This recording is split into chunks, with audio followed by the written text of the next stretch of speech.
what is self? Then, second question, whether there is beginning or not about the self. And then, third question, whether there is end or not about the self. So, three questions.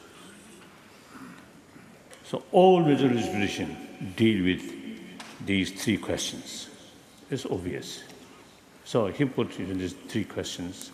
I thought it's very nice, very sort of white summary. Touchable. So now, the first question, what is self? This very first word,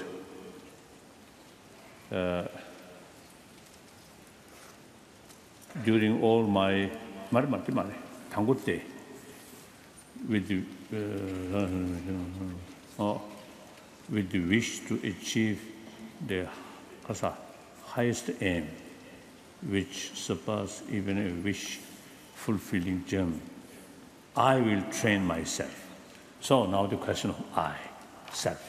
What is self?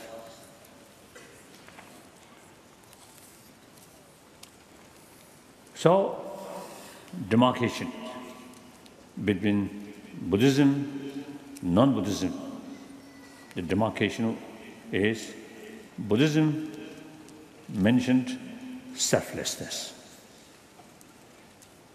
no self. That means the rest of the non-Buddhist tradition accept a self, a kind of self which is independent from this body. That usually we call soul. Body and mind always changing, but that soul not changing, that self not changing.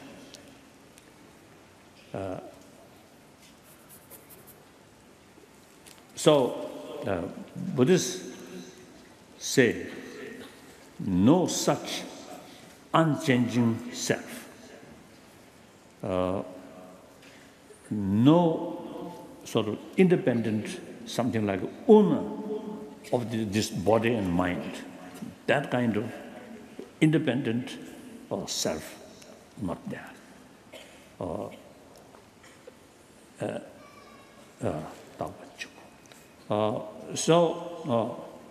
Oneness, body, at least you see there are different elements, but self is just one. So, when Buddhists say selflessness, does not mean denying existence of self. Obviously, self is there.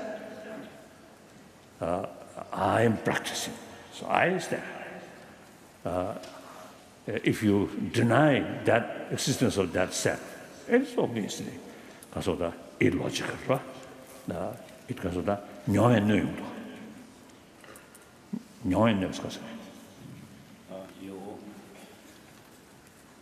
It should be working. Your own experience actually undermines that. 저는 무슨 의미였을 거래? So you are actually against what is obvious. So self is there. Then what is the meaning of selflessness? Means no such independent, oneness, unchanging self does not exist. So that is the demarcation between Buddhism and rest of the non-Buddhism.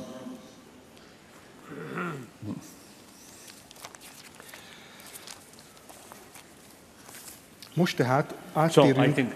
So Buddhist concept about self is designated on the combination of body and mind. So mere designation, that kind of self. So now that's the differences, Buddhism and non-Buddhism.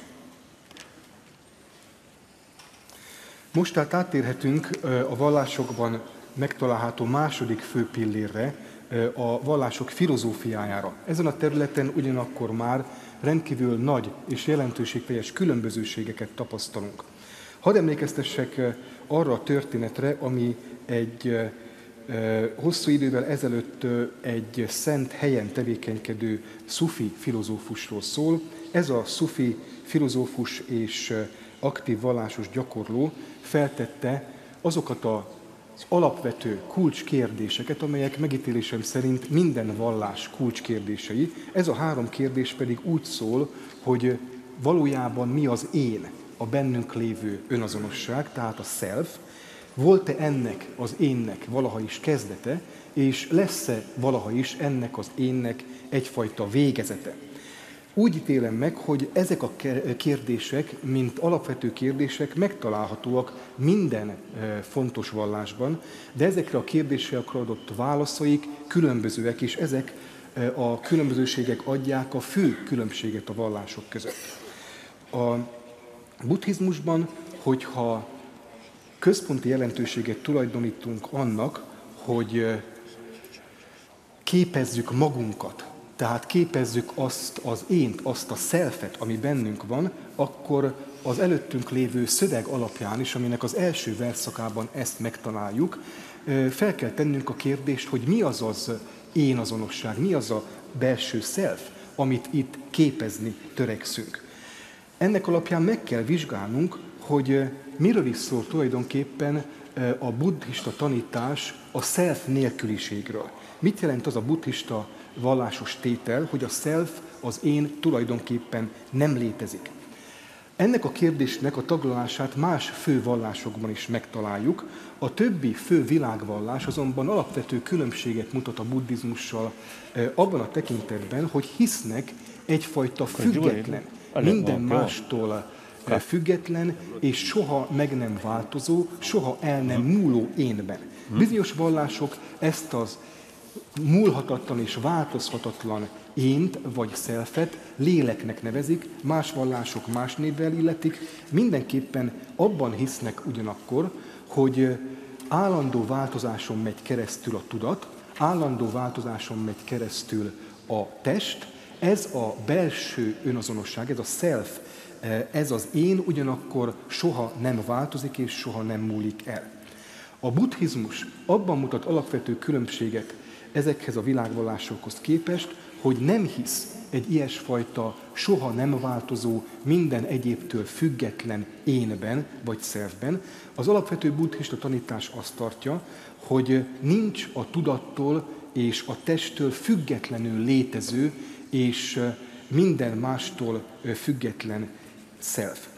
Amikor tehát megvizsgáljuk a buddhizmusnak azt a tanítását, hogy mit jelent az én nélküliség, a self nélküliség, akkor egyúttal azt is rendkívül fontos belátnunk, hogy ezzel nem azt tanítjuk, hogy tagadjuk az ént, tagadjuk a selfet, ez ugyanis, az ilyesfajta tagadás ellentétes lenne logikailag mindazzal, amit tapasztalunk. Hiszen amikor képezzük magunkat, amikor gyakorlatokon megyünk keresztül, akkor azt tapasztaljuk, hogy az énünk, ez a belső self igenis megváltozik. A saját tapasztalatunk tehát logikailag ellentmondana annak, ha tagadnánk a self létezését. Nem arról van szó, hogy nincs self a buddhizmusban, arról van szó, hogy nincs olyan én, ami mindentől függetlenül egyfajta soha nem múló létmódot élvezne.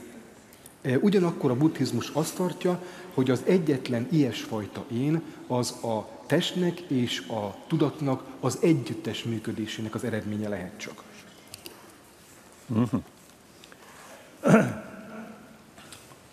Then the second question.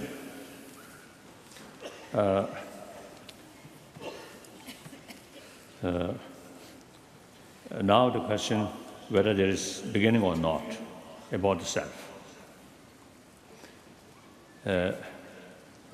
Now those traditions which as a belief creator, then at the time of creation by God, I think that's the beginning of self.